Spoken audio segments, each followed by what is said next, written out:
ছতলা থেকে ঝাঁপ দিয়ে আত্মহত্যা করলেন মালাইকার বাবা অনিল অরোরা। 11ই সেপ্টেম্বর বুধবার এমনই এক খারাপ খবরে হতবাক বলিপাড়ার অনেকেই। প্রাথমিকভাবে এটিকে আত্মহত্যা বলেই মনে করেছেন পুলিশ, কিন্তু ঠিক কেন মৃত্যু সে বিষয়টিও এখন পর্যন্ত স্পষ্ট নয়। শুধু জানা যাচ্ছে মালাইকার বাবা অনিল মেহতা অসুস্থ ছিলেন।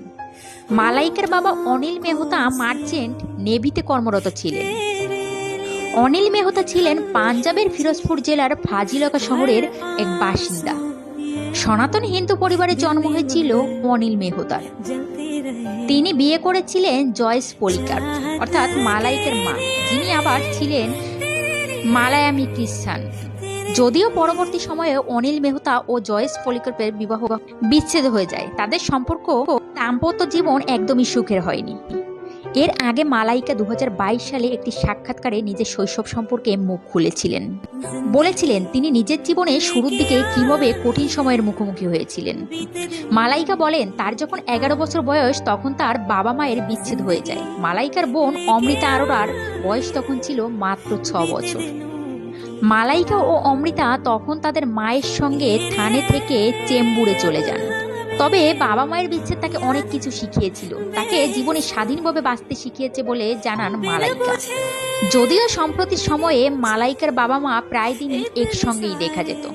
বর্তমানে তারা আবারও একসঙ্গেই থাকতেন বলেই জানা যায়। এদিকে মালাইকার বাবা অনিল মেহতা নিজের 6তলা বিল্ডিং এর ছাদ থেকে ঝাঁপ দিয়ে আত্মহত্যা করেন।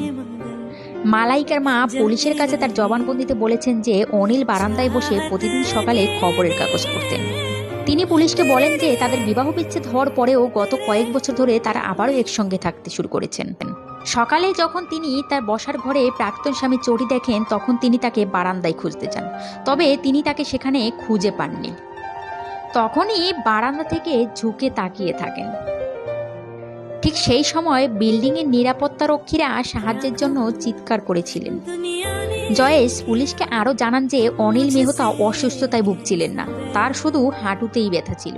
তবে পুলিশ এখনো কোনো সুসাইডের নোট পায়নি। হঠাৎ কেন এই আত্মহত্যা তা এখনো জানা যায়নি। ভিডিওটিকে শেষ পর্যন্ত দেখলে একটা লাইক, কমেন্ট ও একটি শেয়ার করে দেবেন।